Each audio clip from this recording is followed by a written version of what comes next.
has often been said, history depends upon who writes it. David Gilman. Welcome back, beautiful listeners. Your host, Rayanne Irving here.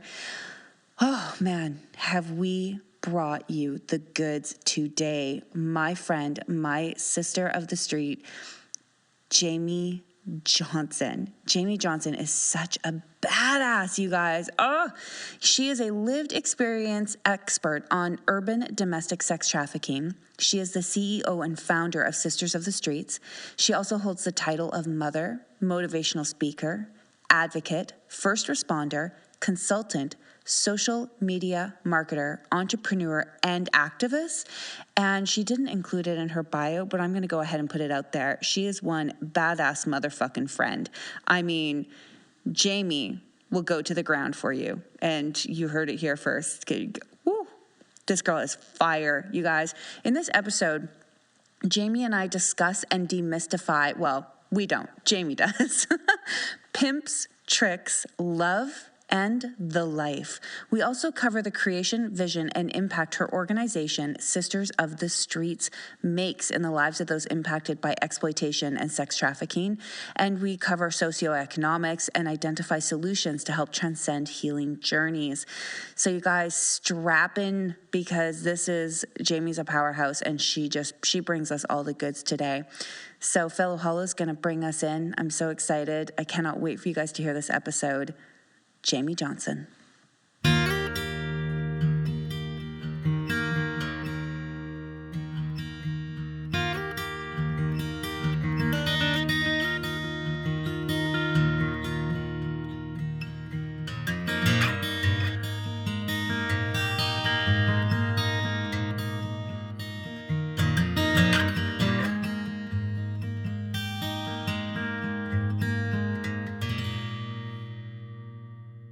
So I want the whole world to know about you, Jaimee, because I just think you're amazing. And we met because on Instagram, you have an organization called Sisters of the Streets. Yes, that is my baby. That is your baby. That is my baby. And it's a beautiful baby because, you're just connecting with people all over the world, and it's incredible. And so I don't want to tell your story for you. Instead, I want you to share how you got started with Sisters of the Streets, where you come from, what's your backstory, what's your history, where are you going with life in general, and then we'll get into the hard questions. Those are the hard questions. Jeez. All right. Well, yes. So Sisters of the Streets started honestly because I didn't even know that I was recognizing a gap that existed in service provision amongst, resources for those that are impacted by things like sex trafficking, domestic violence, addiction. I didn't even realize that I was recognizing the gap by creating, what I started creating. And ultimately it started with a transitional period in my life. I come from a background of lots of different traumas, but ultimately all those traumas led into the vulnerabilities that led to me being exploited sexually in the commercial industry, AKA known as sex trafficking nowadays. But back then it was prostitution. And so really that's where it led, and that's where it landed. And that's where a lot of my life kind of just resonated for about 6 or 7 years of my adulthood. And there was a very transitional point in my life where I was still exploiting myself, but knew that I just could not do it anymore. Like if it lasted too much longer, I couldn't keep living like that for many, many reasons that I don't feel necessary to get into, but you can imagine, it's just a very traumatic type of lifestyle. Mm-hmm. And so what I started to do was kind of get this vision to just start making Facebook my diary, but I didn't necessarily want to do it through my personal page. So I was like, oh, let me just start this like business page. And somehow in my transition, the name Sisters of the Streets had really continued to resonate with me. And I think that was because majority of my entry into the life of prostitution started on the streets. Because when I got in 2009, it was literally just transitioning, at least here domestically. And that's kind of what I speak to as urban domestic sex trafficking. There was like a shift. So it was just shifting from the streets, street prostitution into the internet, right? Because the internet got really big with like Craigslist, and then Backpage came along.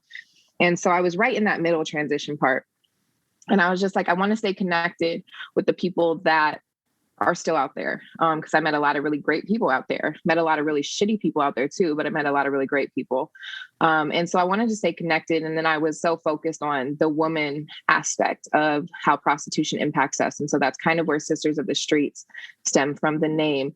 And then all I did was get on Facebook, and I was like, I just want to tell people what the fuck I'm going through right now. Like, I just want to tell people. And so I wasn't talking to anyone, because it wasn't like I had any followers. I didn't know anybody. I was just talking. And so I would just put little graphics out originally about prostitution, because I didn't get to the point where I'm at now, where I understood my traumas or my story or really how I even got there. So I was really focused on like the victimization of prostitutes at that point. Mm-hmm. And so that's really what I was speaking to, just putting stats out. I had somebody that saw what I was doing, and he was like, hey, I can create you a little logo or graphic. So I did that. And so kind of tried to start really very prematurely branding myself without knowing I was branding myself. And what I realized in sharing those things on Facebook was I started getting inbox messages, and people were just like, man, I thought I was the only one going through this. Like, I relate to what you're saying. And honestly, like I said, I wasn't really putting it out for anyone to even relate to me. I just needed to get it out. I just needed to tell somebody. And I was sitting in hotel rooms by myself or with, somebody else that was involved in this life. And I just didn't have anybody to express how much I didn't want to be doing it and how really impactful this is in people's lives, traumatically, not in a good way. And so I wanted to express that. And then I just noticed that people needed a space to talk. Like, they just needed a space to come and be. They didn't necessarily need you to find solutions for them. And so that's kind of where I noticed the gap. And when I recognized that, for me, my higher power is my God, and I do identify as Christian. And so for me, that was God. God opened all these doors for me from that point forward.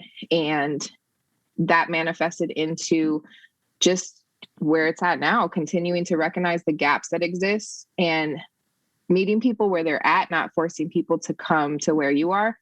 And recognizing that people just need a safe space to connect, create vulnerability and authenticity, and really just be valued as humans in general, despite where their life path has taken them. And so that is how Sisters of the Streets manifested, which quickly manifested to me wanting to be back out on the streets, but not in the same way. And so that's where my street project, the Purse Project, came from, which is a street outreach program or project, whatever we want to call it, that I just started taking.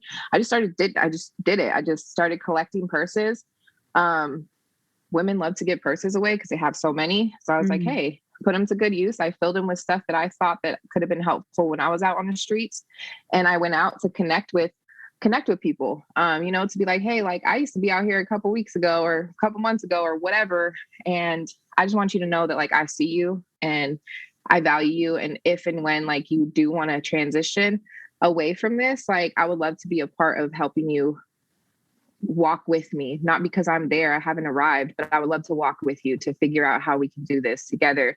And so that's where Sisters of the Streets really blossomed and manifested. It's history from there. Well, you say it's history from there, like it's like, oh, it's just history from there. No, it's a lot of blood, sweat, and tears. It's a lot of work. It is. And I have witnessed you doing that work. And so I want people to really know, Jaimee, like the amount of work that it goes into building something like what you have. And, why don't you go ahead and expand upon the different things that you do within Sisters of the Streets? Like, what does this outreach look like? What does it look like to hold people's hands as they're transitioning in life?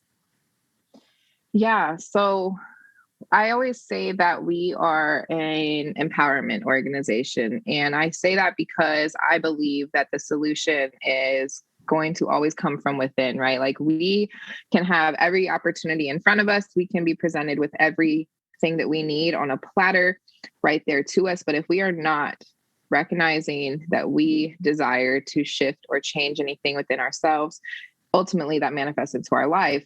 That platter of opportunity doesn't matter. That platter of resources doesn't matter. because we're not ready, right? And so empowering people is going to be, for me, the solution, because through empowerment comes self-love and self-recognition and just understand self-awareness. And so what that creates is the ability to expand your current situation and be empowered to visualize and seek out and even recognize outside opportunities. So yeah, I may be stuck in this life of prostitution right now, but if I feel slowly empowered to do something different that I get to seek because I just like it. Maybe I love to do art, but nobody ever really empowered me to recognize that in myself. I'm going to eventually naturally shift into a different type of life. And so I really believe, first and foremost, that we have to, outside of humanity, we have to engage in empowering people to find what works for themselves in their lives and really be able to make empowering decisions for themselves through not telling them, but showing them through your own journey, as well as just recognizing their valuable qualities and making sure that you're open and vulnerable to tell people those things. And so that's really where we come along on the service side, is creating that empowerment for people. And we do that through, like I said, meeting people where they're at, but also providing that necessary initial safety support as well. There are a lot of people in situations that they need to get out of immediately. And I think the thing with organizations that I've noticed is that for some reason, people think we have like time, right? Like they're like, oh, call us in 24 hours, call us in 2 weeks. When we like, people are not in this life, people are not in the same place for 2 weeks. Like you move and you groove and you're fast and it's a fast life. Like you're in one city one night, and sometimes by the next morning you're in another city, right? And so when people reach out for support and help, that 15 minutes could be the only 15 minutes that they have to literally escape, or make that, not even escape physically, but mentally make that choice to know that they want something different. So you have to act right in that moment, right? So I think creating network has been really important for Sisters of the Streets, because as soon as somebody comes to me for a need, now I'm reaching out to my network to be like, hey, such and such needs so-and-so. I need this resource. Tap in with me. I need this immediately. And then I can connect and walk with the person who needs that support hand in hand to do intakes, to get them to the airport, to get them on a plane, to get them into a hotel, to get them in a space where they can just breathe for a second so we can come up with a further plan. So that like immediate safety is something that we provide or do our best to provide. But we also expand on that emergency and financial service by not just providing that emergency support, but also remembering that there's people like myself who have been out of this lifestyle technically for years, but I still run into consequences from that lifestyle, or things that come up financially. Like I might have a PTSD attack that enables me from going or inhibits me from going to work for 2 weeks. And then what? I'm fired, because what job can you not go to for 2 weeks and still have a job? Absolutely. Then what happens, right? Like my rent is now due. So then my kids need to eat. My car payment is due. So now I'm overly stressed because now I'm back in survival mode. And so we want to remember that group of people as well, who have worked so hard to get to where they're at. But sometimes there's no services because they're not in immediate danger, so to say, physically, or they're not immediately trying to escape a situation. But people have to recognize those patterns don't go away. The domestic violence continued after. It wasn't like I just was all better once I got away, right? Like once I changed my life. That's a gradual process continuing to right now. And so we encompass everyone in our emergency and financial support. I call it preventing regressive crisis. So anything that's going to stop somebody from being put back in that survival mode and give them a moment to breathe and be able to come up with a rational plan. That's what we try to come into support with. That can be anything as big as a deposit to a new apartment, to things that nobody thinks about, like dog or cat food for somebody's emotional support animal, so that person can feel like they can get through their days, because that animal is the only thing that they have to make them feel calm and make them feel rational in their sense of mind. So we go, the list of what we provide financially is ever growing and very expansive, and it's really very individualized to what that person needs.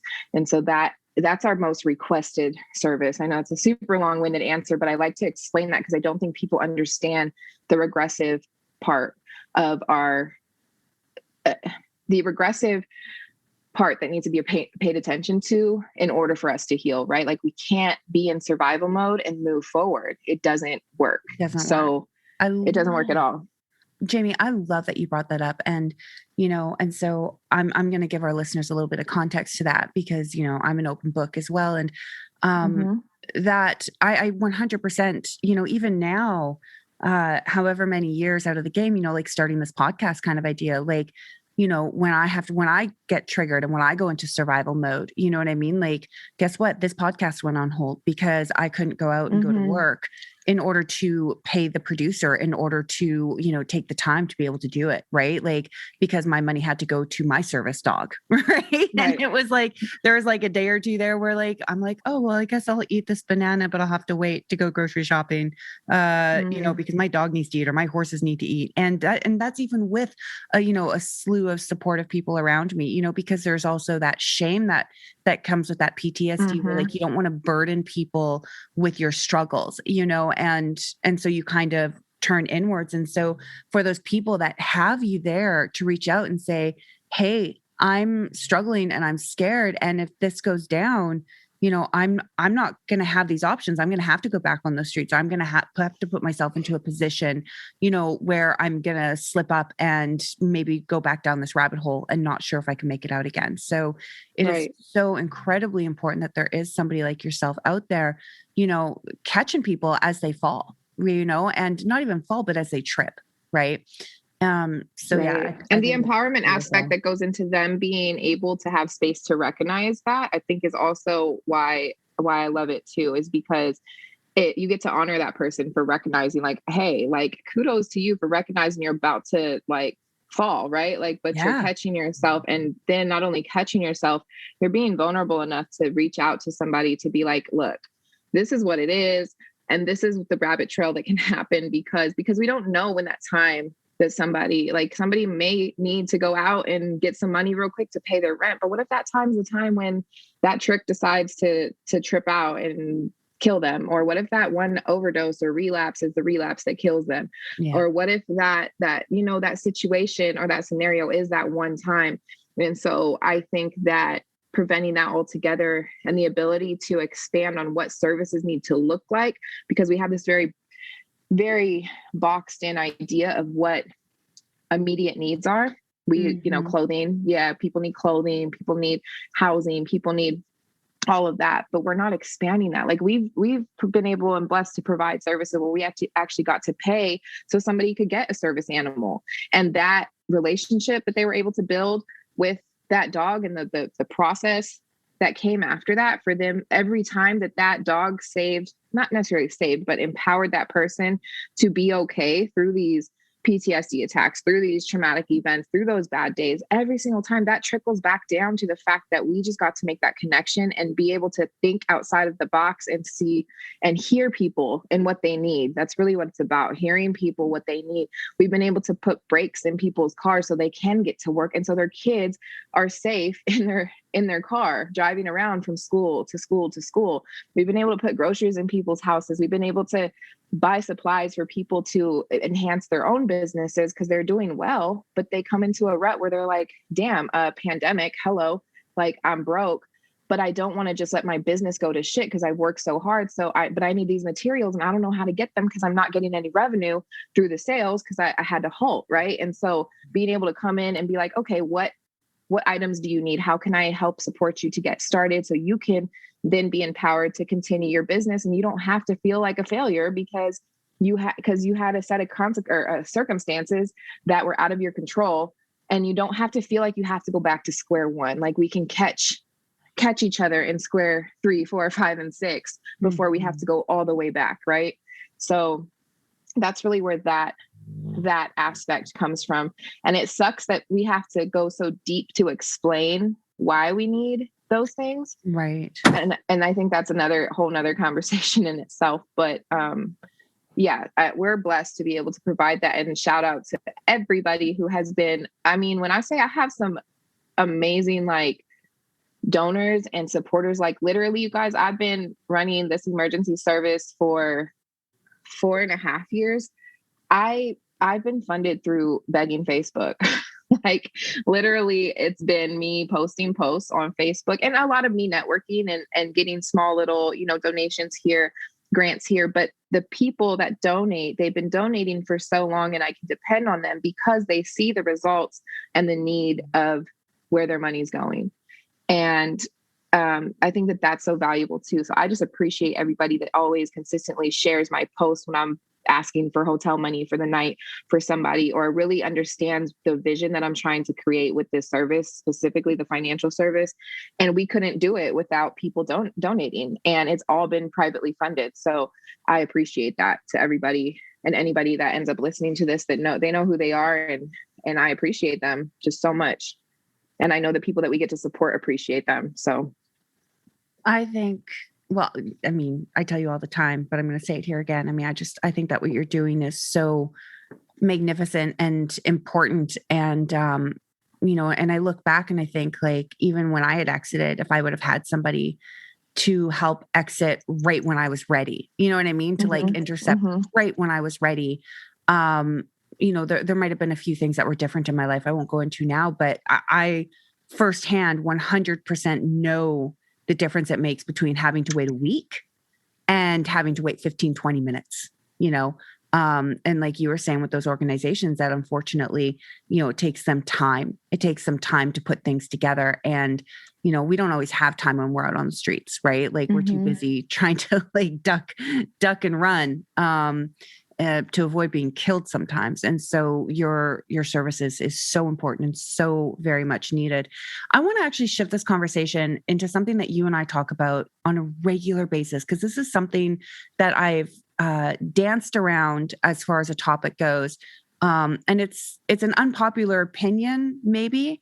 I don't think it's an unpopular opinion because I'm all for it, but you and I both experienced backlash around this. So fuck it. Let's open this wide open. And let's do it. Let's get into, I heard you rubbing your hands. You're like, yes. You heard that? Oh, these are good headphones. I was like, let's go.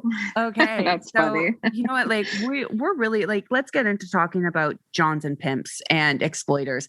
Let's get into talking about sexual predators, or those who are deemed sexual predators versus what a sexual predator, a true sexual predator. Let's talk about handing the mic over to you to hear you talk about this, because you and I have had some deep, long conversations, and you have such a beautiful perspective on this. So I'm going to pass the mic. Jaimee, take it away. We're so Clubhouse oriented. Pass the mic. I am complete. So this is a passion. This is definitely a passionate subject. And it didn't start with both, right? So I would like to tell a little story that I don't really get to share too much. I did share it on Facebook one time. So a few years back, I've always street outreach initially. Let me separate the two. So there's tricks, and I don't like the word John because like I feel like it's an unfair bias. Like there's some probably really great guys named John that get like put in this category. And then I think also John is like a very like when I think of John, I think of a white male, right? And so I think that portrays that only white men are buying sex, which is, we know is not true. So I just like to say tricks because tricks can be inclusive. That's just the language that I spoke. And I'm very big about speaking people's language. And that's not going to be everyone's language, but for my experience, that is. And so tricks is the supplement for John for me. And then talk about pimps, right? So pimps, my empathy for pimps, much like what you said, came from the fact that like I loved the person who introduced me to this lifestyle. He was not a predator. He was a little bit younger than me, and he was from the similar areas that I was from, and he was doing what music told him was cool to do, and he was doing what actually a female introduced him to do, right? So when we're thinking about expanding our mindset on how a pimp comes to be, we have to take into consideration systemic oppression, racism, the very foundation of where our country stems from. First and foremost, you cannot have a conversation around sex trafficking without talking about at least domestic sex trafficking. And I know you and I are in different countries, but when I'm speaking about when I'm speaking about the dynamics of how our culture has been created over the last, 250 years, however old America is, we have created a society that's very much segregated, very much separated, and very much pushing towards certain cultures to continuously be shut down, continuously be unsuccessful, continuously be exploited through things like entertainment, where you are only good for the value in how much money you can bring into the bigger entity, right? Like, so we've created this culture around trauma, around breaking down family structures in Black and Brown communities. We've created a structure where it just adapts. How we do that breakdown of the family just adapts with laws and with time. And so it's not really changed, it's just adapted. And so when we're talking about creation of a pimp in the urban culture, again, this is my disclaimer real quick too.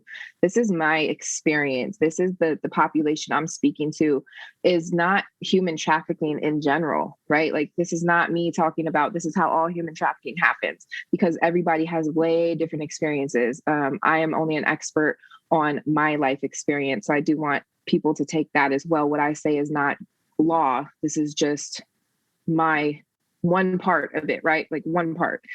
So creation of a pimp, and where the empathy came from for me was the fact that I loved my pimp. I loved him. And there was no predatory engagement. Yes. Did he take advantage of some of my vulnerabilities I shared with him? Absolutely. Where did he learn that from, though? How did he learn to do that is really more of the important question. And that comes from somewhere. He wasn't born with this ability to just, he didn't come out finessing, right? Like, he came out like everybody else. He came out needing his mom, needing his dad, needing love, and needing all of those things. And so when we're talking about this issue, we have to rehumanize people. And sensationalism and society have really done a great job at demonizing and labeling every single person that interacts in this lifestyle. If you're not the victim, oh, you're a pedophile, or you're a predator. And that's not the case. That's just not the case.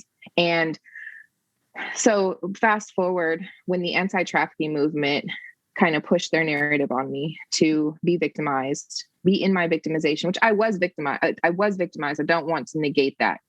I do honor the space of me that there was a lot of times when I didn't have a choice in many situations, but I also want to honor the accountability part, and where I held on to a narrative from the anti-trafficking movement that was not mine. And so when I stepped into the actuality of what my experience was, and not fitting into a box of what they said it was supposed to look like, that's when I remembered the humanity aspect. And when I was out on these streets doing street outreach, yes, it was for the women that were out there, but initially and transparently, it was so I could take some power back for myself, so that I could go out on these same streets and not have to look down at the ground when I saw a pimp, not have to look down. I went out back on these streets so that I could, in my Don't Be Pimp shirt on the tracks, and I wanted to gain power back to where I didn't have to look down at the ground, so I could look pimps in the eye without getting in trouble. And what happened was, there was a guy out there. I think it was my first or second time doing street outreach. I believe I was in LA. And he was popping at me. He was like, "Oh yeah, you ain't really out the game. Da, da, da. Like, you can come out here, get some money, blah, blah, blah."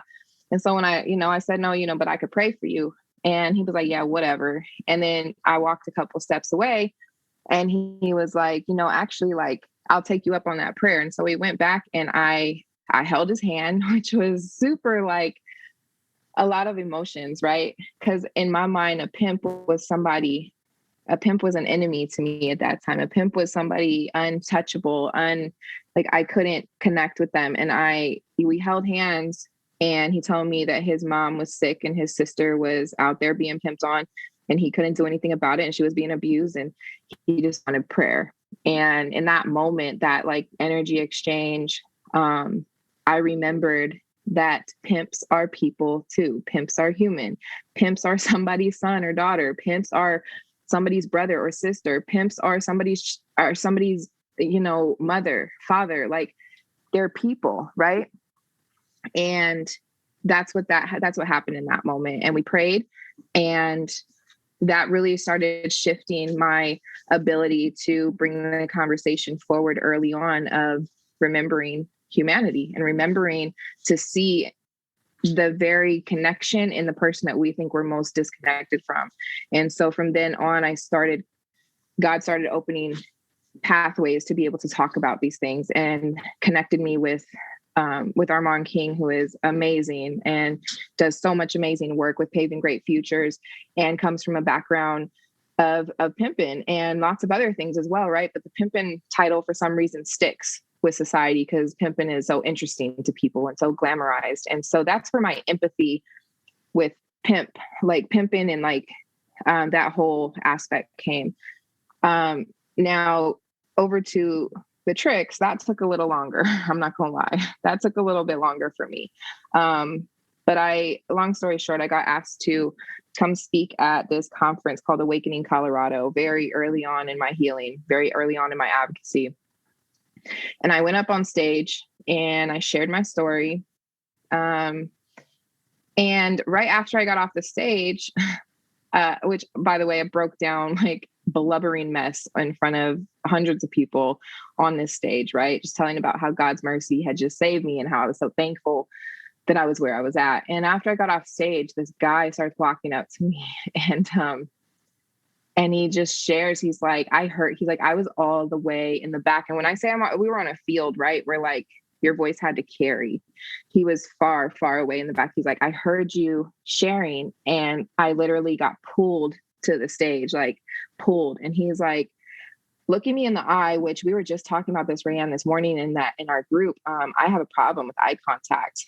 And at this point, I was not anywhere near as healed as I am right now. And he came forward and he introduced himself and he said, I just want to say that like you are leading me to God right now. He's like, I've been having the hardest time with prostitutes and with drugs. And I don't want to do it anymore. Like, and he like broke down in front of me and I grabbed his hand and I don't know, we just had this connection. And it was the first time I was in front of somebody that I knew was buying, that I didn't feel threatened and I didn't feel like I had to take advantage of them. And we connected on a human level. And the next day he got baptized and he went up and shared his testimony. He was never planning but he went up and shared his testimony of how he heard me speak. And he's like, and now I want to be delivered from this. Like, I don't want to do this anymore. I don't want to hurt anybody anymore. I don't want to be a part of this. I just need God to save me from my own demons. And I don't know, girl, like when I say it's so hard to communicate the power that happened and the shift that happened in that. That's where my empathy for buyers came in, because from then on, I recognized once again, it took that human connection to recognize like, damn, like these are just people struggling with real shit. Like he's just struggling. And that gave me an open mind to start creating the conversation around the buyer and the redemption of the buyer and the forgiveness in the buyer and the things that play into both the pimp and the buyer's vulnerabilities. And there's a list of them for each side. And so with that long-winded answer, I hope that explains kind of where my empathy comes from. I know that wasn't necessarily the question, but I feel like there's some answer in there, but that's really, I feel like that's necessary to explain, because it's not just me trying to tell people, yeah, just like get over what you went through and forgive everybody. That's not what I'm saying. I don't expect people to sit in rooms with people that represent those that have hurt them the most. That's not what I suggest. That's not what I want to do. What I do want to do is create space to where, like I said, we recognize in the person we think we hate the most, we recognize some type of relatability, whether that be as little to the feeling of abandonment and where that came from. Oh, damn, your mom was an alcoholic too. My dad was an alcoholic. That's relatability. Your situations are different, but the feeling that you felt from having to experience an alcoholic parent, that's the relatability. And that's where we can start recognizing, okay, maybe prosecuting and like throwing people away in prisons for their entire life with no chance of healing those things that hurt them the most when they were little, that created them to become an abuser or become abusive or become angry or become these things that we hate so much. Maybe instead of paying attention to the aftermath of who somebody becomes, maybe we should start relating on a much more previous level, a childhood level, that childhood where we first initiate our hurt and our pains, and where we start putting up blockages, and we either decide to go this direction or go this direction. And if we can start recognizing that, imagine the healing that can come to the preventive aspect, where we don't have to address the problem afterwards, because we're going to be so empathetic towards each other and creating community that we can prevent the problem as a whole. But with that comes work, and with that comes accountability, and with that comes changing and shifting a culture that we have become so accustomed to. And it takes bravery, right? Like, it takes bravery to be able to sit with somebody that looks like, represents, smells like, makes you feel like the person that you feel like fucked up your life. It's hard to sit there and look at that person that represents your mom, or represents your dad, or represents somebody who raped you, or somebody who hit you, or somebody who just broke your heart, or somebody who represents your child, or whatever. It's hard to sit there, but it's brave and it's necessary, because then the label pimp gets taken off, and you see that person as whatever their name is. You see that person as a little boy who was hurt by his mom, or who was just trying to do the best they could with the opportunities and or lack of opportunities given to them. You stop looking at that person as a buyer and take the John off of them, or take the trick off of them, or take the buyer off of them.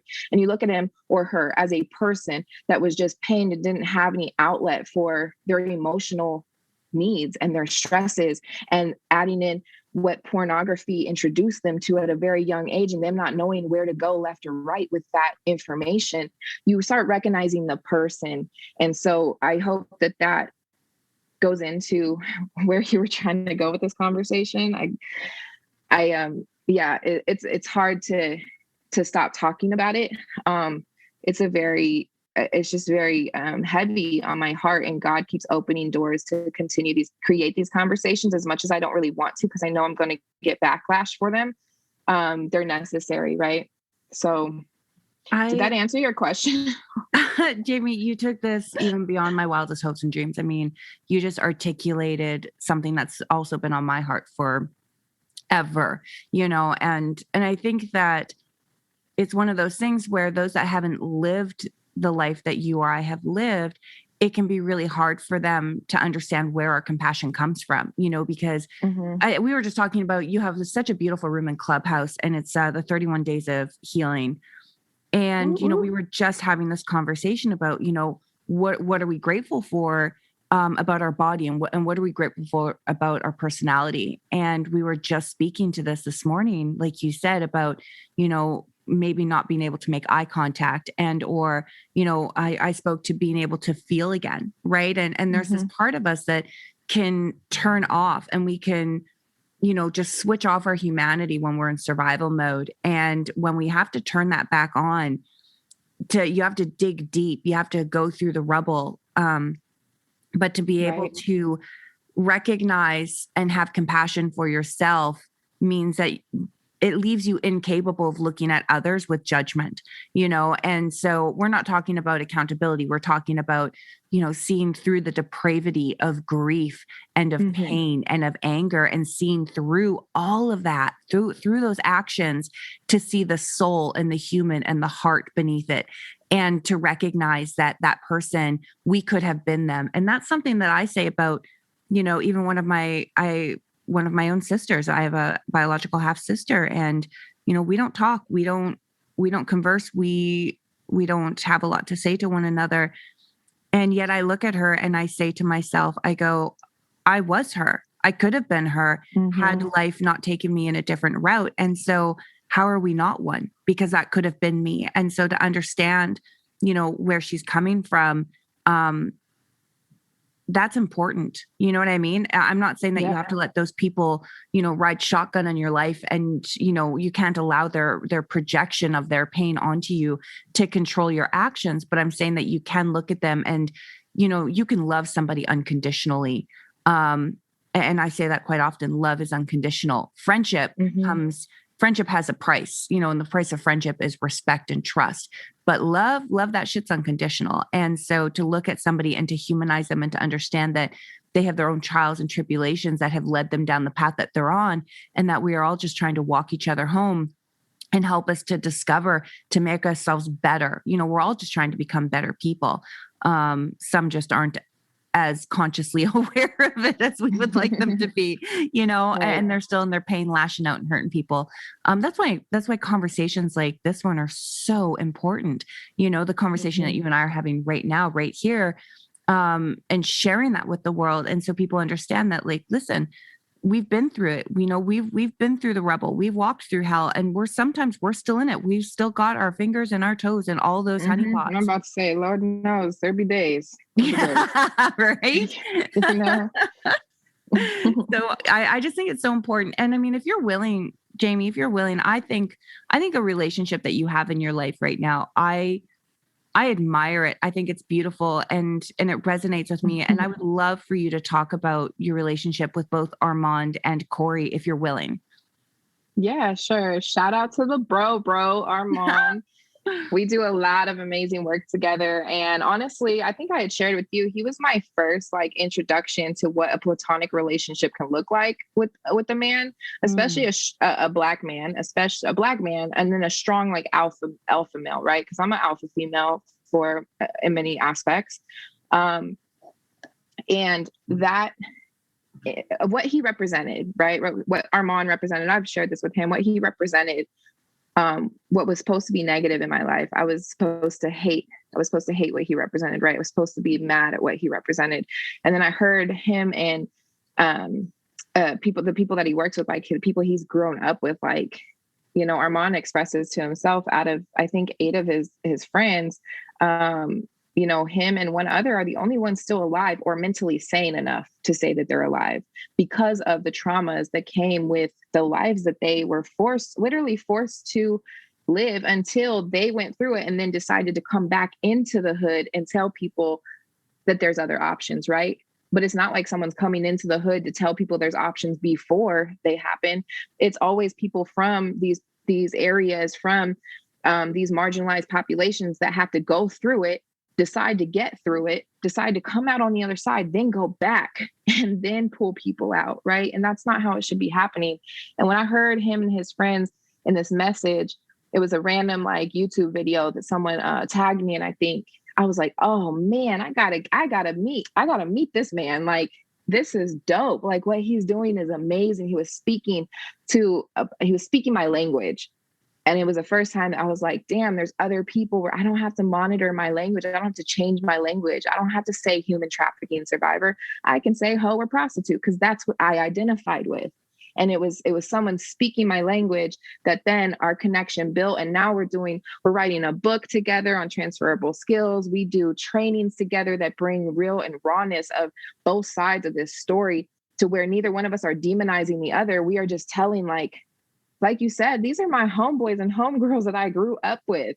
These are not people that just came in and are predatory. These are people that we all struggled with the same types of vulnerabilities, right?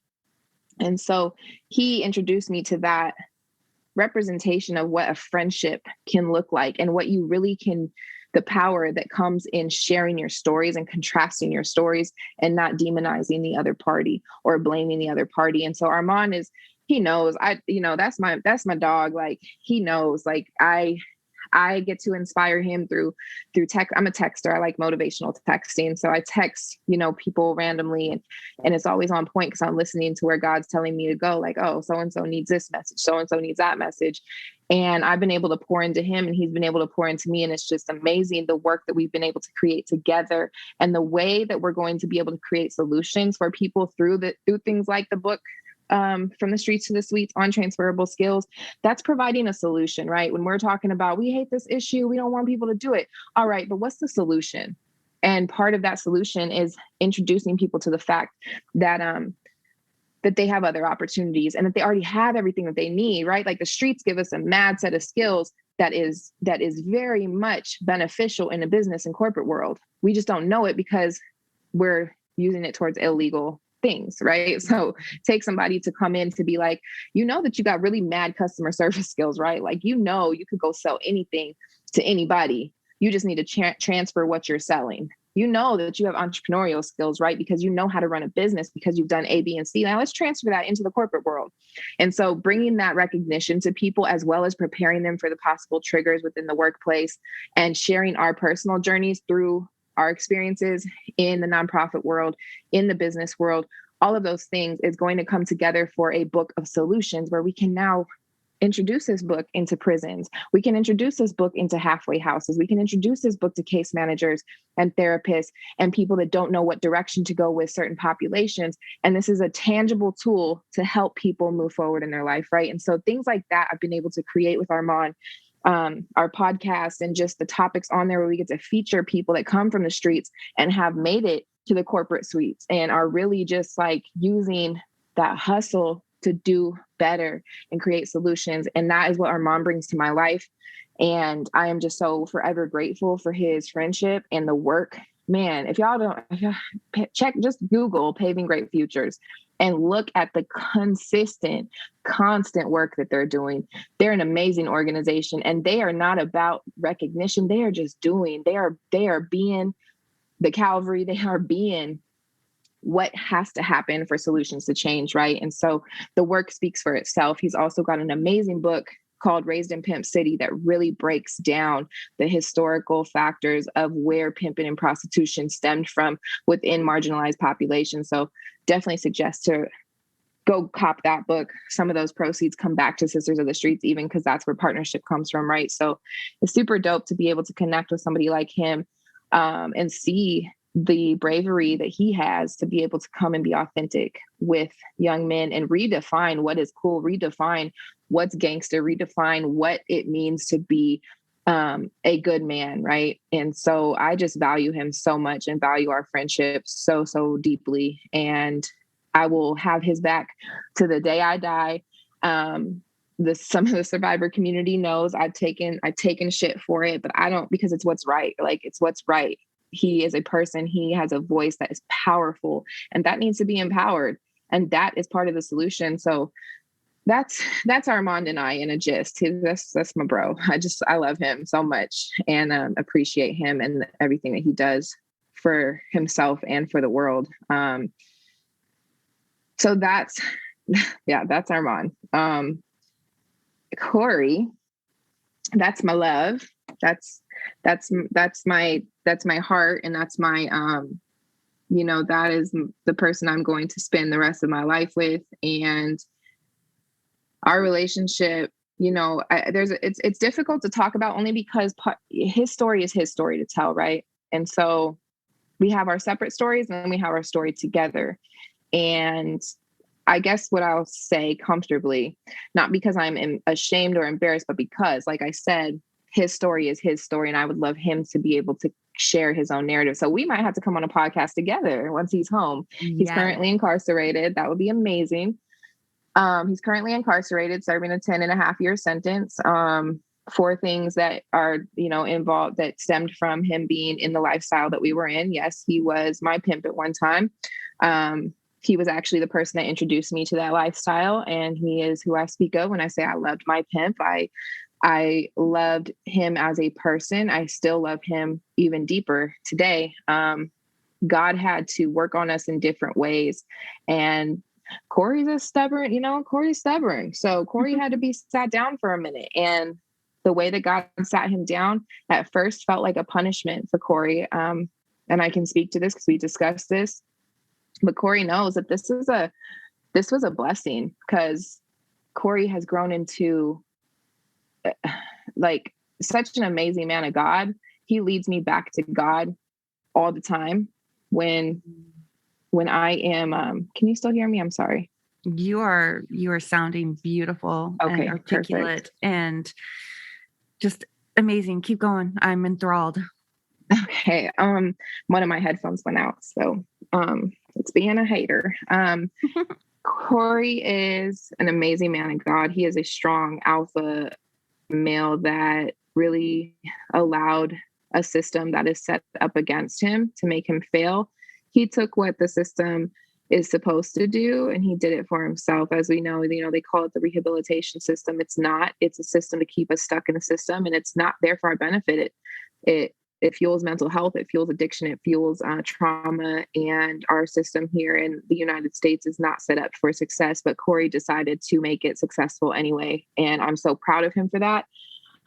Our journeys had to take a separate path for a while because I was in a space where he was not yet. And I had to set a boundary with him. And what that boundary did, as painful as it was to stay away from him, because we've been involved with each other for 12 years. There's never been a time where I didn't love Corey. There's never been a time where I didn't appreciate the good times that we had. And now having an appreciation for the life that I was introduced to, I have a deeper appreciation for him, because without him knowing it, I am who I am today because of the experiences that I've had. I am able to look at people as human beings because of the experiences that I had.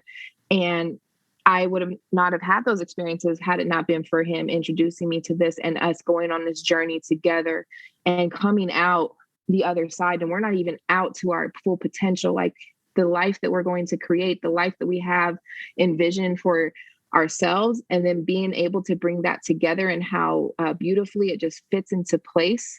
We're not only going to be able to speak to our respective populations, right? Like I can speak to women coming into certain sets of vulnerabilities, as I already am doing. I can speak to the community on my experience, but Corey's over here. He's going to speak to the young men. He's going to speak on his experience, how to avoid making choices that are going to get you entrapped in this system of mass incarceration, how to not hurt women, because he never knew he was hurting anyone. He just thought he was benefiting himself. He didn't realize he was hurting anyone until he took the time to grow himself, to get to the point where he wanted to listen to the pain that he had, that was hard for him to sit and listen to the pain that stemmed from him and certain decisions that he made, but he did it. And he was able to sit with me and value what came for my life even when he was way out of my life. He wasn't even directly involved, but stemming and recognizing the accountability that if I wouldn't have introduced you to a certain lifestyle, you wouldn't have experienced these things.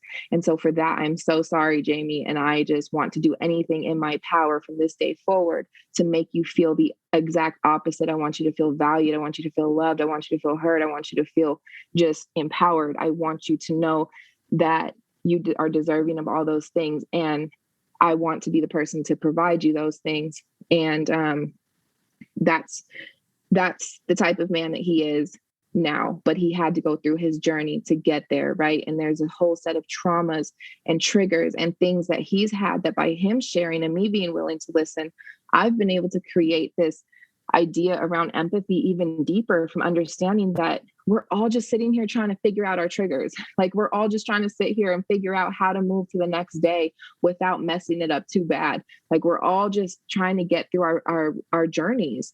And I can't get to a certain point in my journey if Corey would have never been willing to sit with me and listen, because certain things were in me that I felt he had responsibility for. And so him being willing to come in to bear with me, well, he had to hear some really hard things that hurt me, was him choosing to be a part of the healing in the community, in the world as a whole, because now I can become more whole, because now that piece of me is not missing, that closure is not missing.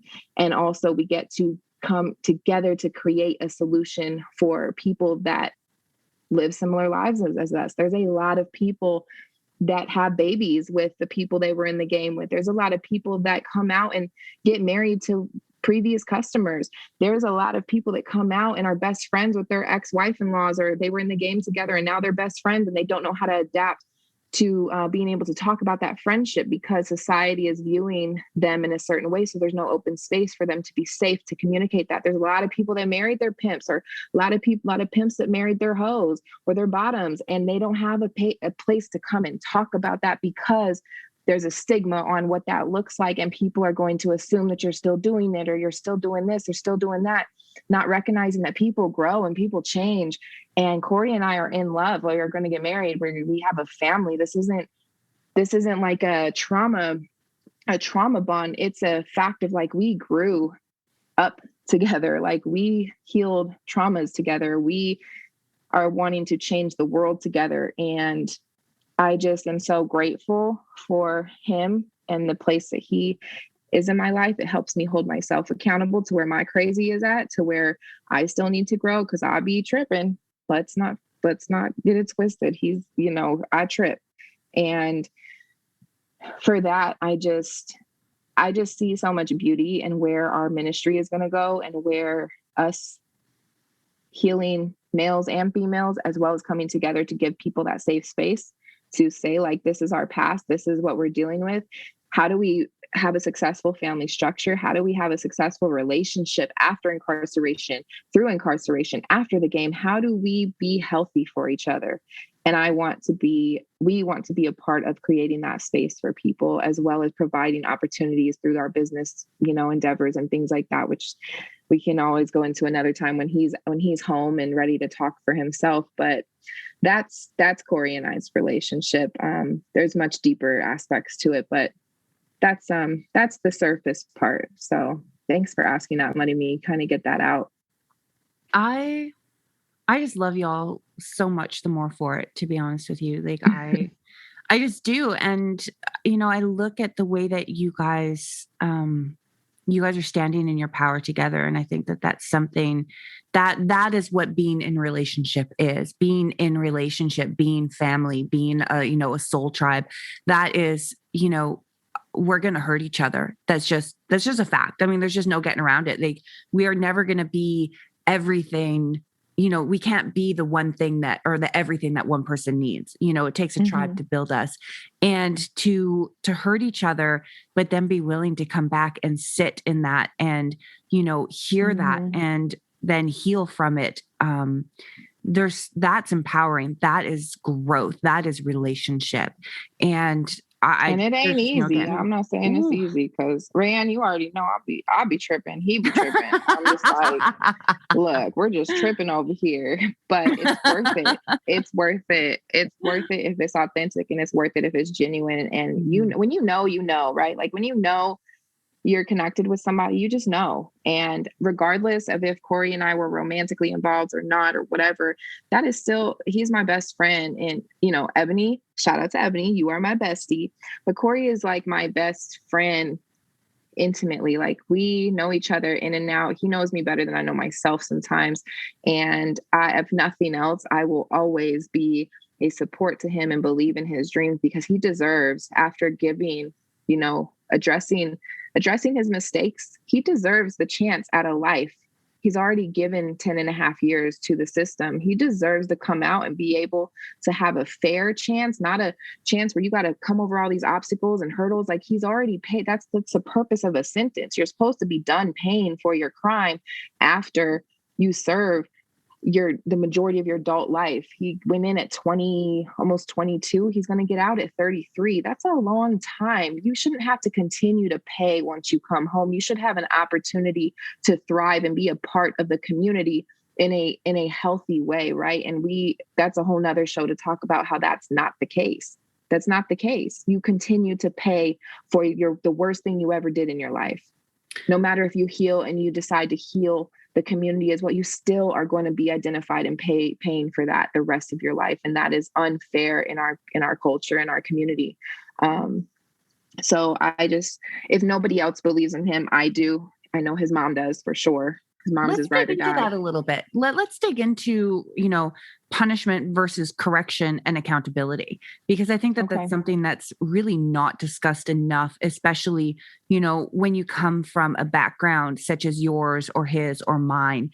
And forgiveness too, self-forgiveness is more important than anything, because I feel as though when we allow for these behaviors and these attitudes, when we allow for society and culture norms to dictate how we feel and see ourselves, we then hold ourselves to those expectations. And, those expectations of us can be incredibly low and disorientating, and also dehumanize us even to ourselves. And so then we live in this space, we live in this vibration, we live in this energy, in this mind fuckery, that tells us that we deserve to be punished and that we don't deserve better. And so we end up staying in that rut, Right. and our ability to exceed our wildest dreams is only limited by our inability to recognize that our potential is limitless, right?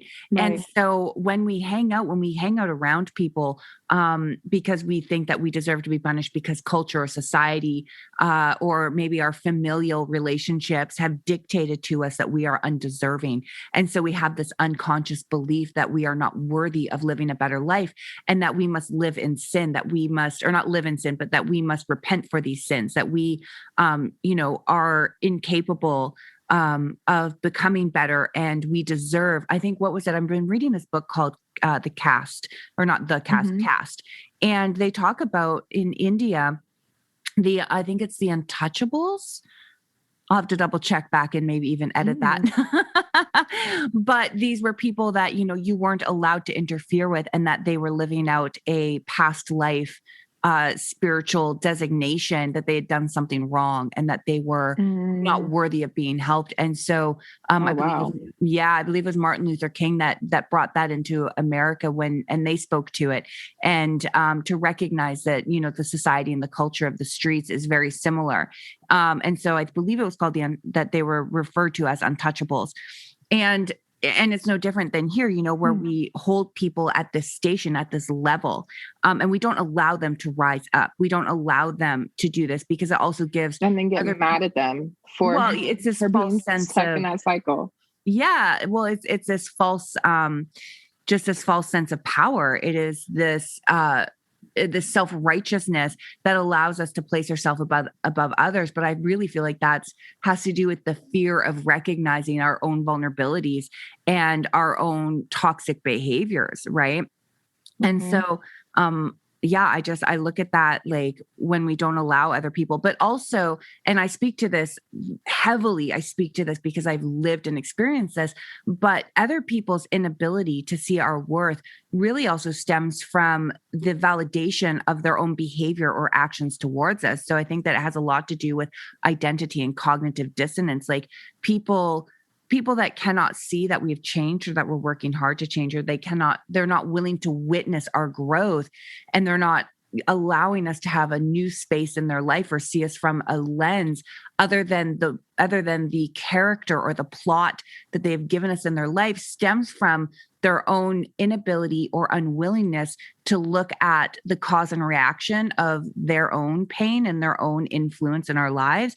And so they don't want to give us that, because then it would have put them in a position to have to look at the damage that they themselves have wrought. And then they would have to deal with their pain and their emotions and their own ugliness, and the polarity of their own existence, right? And if they're not willing to embrace that, then they cannot embrace that within others. And so instead they project this, this disfigurement of our soul out into the world. And then unfortunately, sometimes we are willing to play catch with that, and we receive that, and we hang on to it, and we identify with it. And so I feel like a lot of us are at such a disadvantage, and it takes years to come out of that, And so what's your viewpoint on that, like accountability versus punishment, and or just that whole take the mic away from me, Jaimee. Just take it away. No, I love what you're saying. And I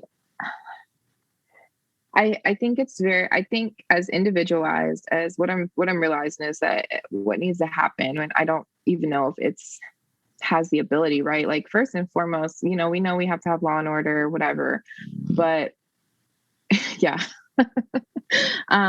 I think that, like, just as individualized as each crime is, why is punishment or consequences not just as individualized? It's like we put these umbrellas because we don't want to do the work to dig into what it takes to have to pay attention to every individual approach, right? And it's the same with resources. It's the same with organizations out here providing these blanket healing approaches that are not working. Why are they not working? Because everybody is not the same. And what works for me is not going to work for you. What crime I committed is not going to look the same, even though it's charged as the same crime as the next person. how it happened, what happened, the results of it, the barriers around it, the circumstances around it are not going to ever be the same. And so why are we not taking time to, on the after effect aspect, why are we not taking the time to individualize and really listen to what is going on in every circumstance? On the preventive side, it's like we can't keep creating culture that we complain about. Like, we can't create a culture around oppressing people or not giving people opportunities or holding people to the worst parts of their lives or the worst mistake they made in their life, and then complaining about it because they don't make different decisions, because we're not offering, even, it's not even that we have to offer the opportunity. All we have to do is offer the space for people to come into, to have genuine second chances or healing chances, right? Like, it's not even about us necessarily doing anything. It's really just about us allowing people to not be judged by our biases, by our prejudgment of what their charge may be, or what, when we're speaking in the terms of law, what their charge is attached to. When we look at things like sex offender, that's so broad. Like, it's so broad. And I don't know how it is in Canada, but out here, literally, you pee in a bush and you could get charged with a sex offense, and you're in the same, nobody's checking what tier you are. So all they see is sex offender. So what registers in your mind as sex offender is the worst of the worst, right? Is people preying on children, is people doing these things horrifically to innocent children, and actually having this pedophilia diagnosis that they're acting out on, because we're not even, this is a whole nother conversation. Pedophilia can be controlled. There's people living with the desire to want to do something with a child, because wherever that stems from, their childhood, their trauma, whatever, that are not active or acting on it. So there are solutions into control, just like people are dealing with mental health. People are dealing with depression. People are living with schizophrenia. People are living with HIV. People are living with things. There's solutions. It's just we're being judgmental and lazy around what those solutions are, because we're not willing to face what that takes. We're not willing to put in the work. And the stigma and the fear of it, like when there's all this stigma and all this fear and so much punishment surrounding it, it doesn't allow for people to step into a safe space and ask for help, because they're too busy being fearful of the consequences of something that they may or may not have control over. And when that happens, all that does is allow this thing, whatever it is, that's this polarity, whatever it is that's causing the internal damage, it allows it to build into this monster that, may or may not be turned loose. Right. And so I think that, we don't need to slay monsters. We need to love them, and we need to help them, and we need to be open to understanding that, it's kind of like when mental health was a stigma, when being bipolar was a massive stigma, when being a schizophrenic was a massive stigma. Like, we need to scale back on that judgment, like you're saying, and we need to offer these people a safe place to get the help that they need, so that they can be in a place of empowerment and in control, and so that they can get what they need, so that they are not allowing this thing to manifest and then turning it loose when no one's looking, and then, just essentially fading away under the under this tier of shame. Right. Yeah. It's just, there's so much work to be done. There's so much conversation to be had on it. But Jaimee, I know that could be a part two. That could be a part two, because we got a clubhouse room coming up next, y'all. Actually, on this topic, if anybody wants to, this isn't live, so we can't do that, but we'll probably continue these conversations. But yes, we are doing a clubhouse topic on the redemption and healing for sex offenders. And let's not last note I want to say on that is that there is a difference between a pedophile and a sex offender, and we just have to continue to keep that in our minds as well. That's not to demonize. We have to have the conversations. Yeah, we have to be open. And I think really that's what I would love to leave off with. And anything we've talked about, we could talk for hours. We already know this. We've done this. We do this every day on Clubhouse. Right. But I think what I would like to leave people with is stop projecting we can't say we want something to happen that we're not willing to work out in our own lives, right? So if what has to happen is conversation, we have to be willing to have those conversations.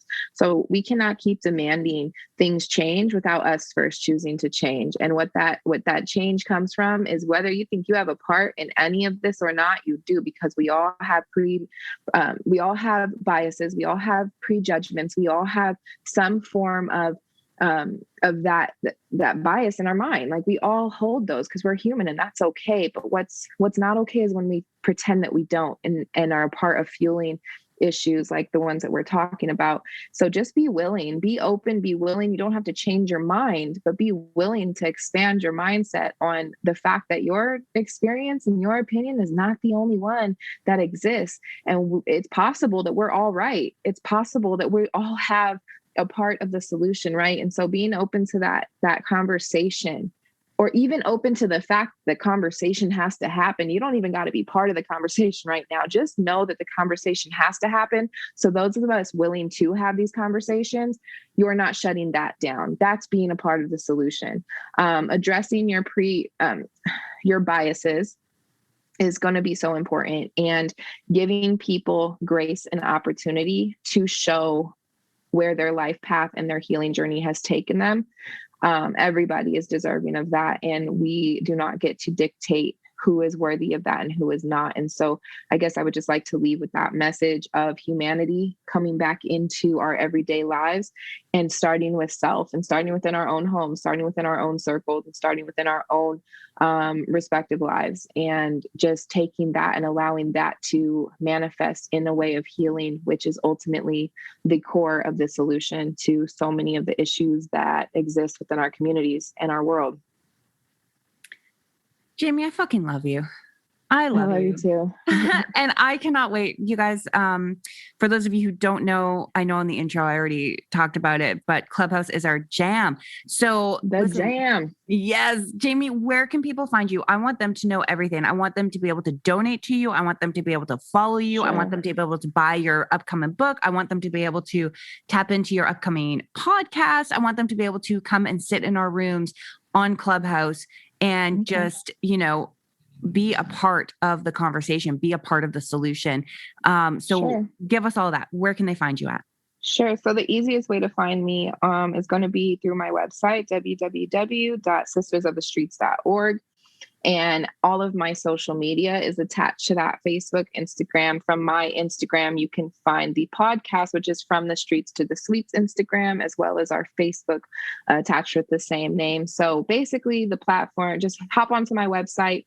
You can donate on the website. You can buy merchandise on the website, where we are redefining what cool is, what gangsta is, what love is, all of those things. And purchase, all of those proceeds go directly back into the services that you can also see we provide on our website, as well as getting involved in other ways. Check out our Maddie Fund. That is a holistic healing fund that we are providing, and also tap in to just see how you can volunteer.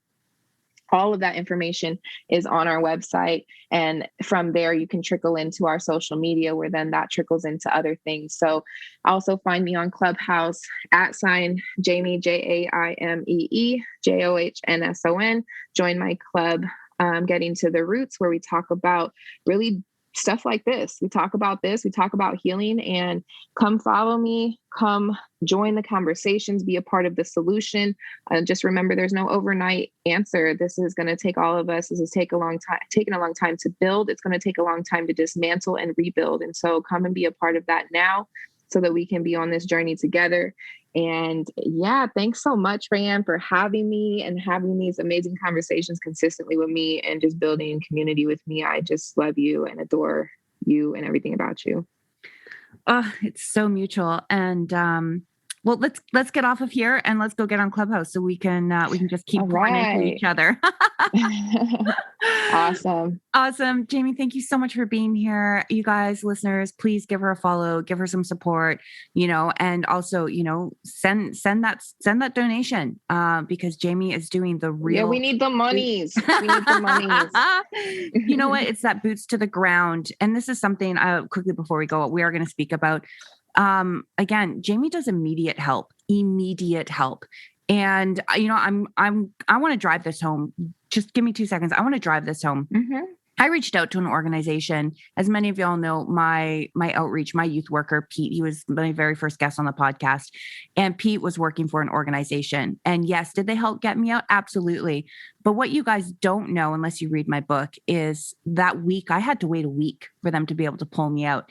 And what happened in that week was terrifying. What happened in that week, it looked like being extorted for sex by one of my good friend's boyfriends. It looked like getting the shit smacked out of me. It looked like hiding behind a dumpster from Pimps looking, trying to kill me. And I had to do that for a week, and that's how long in a week to the average person is nothing, but to somebody who's running from 3 different pimps and people who are trying to use her for sex, or him, if it's a male, because that's another conversation we don't have enough, is that men are also exploited. A week could be an eternity. A week is the difference between dying and living, and or being forced back into the game. And so what Jaimee does, she is boots to the ground, organic. She provides support like yesterday. And that is more of what is needed. And so I'm just praying that each and every one of you send her $5, $20, $100 if you've got it, $50 if you've got it. Because that is the difference between life and death, and these organizations that have all the funding, they also have a lot more red tape to go through, and they can't get on it as quick as the next person. So please send that money in to Jaimee, because she is doing the real heavy work, y'all. So with that, we're going to sign off and let's go get into Clubhouse, Jaimee. All right. Much love. Much love, everybody. See you in a minute. Bye, love. Bye. Bye, love.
Disclaimer. This podcast is for informational purposes only and does not necessarily reflect the opinions or viewpoints of the host, producer, other guests, or sponsors. I, Rayanne K. Irving, am not, nor have I ever been, a doctor or therapist, and none of what I say is intended for professional or medical advice.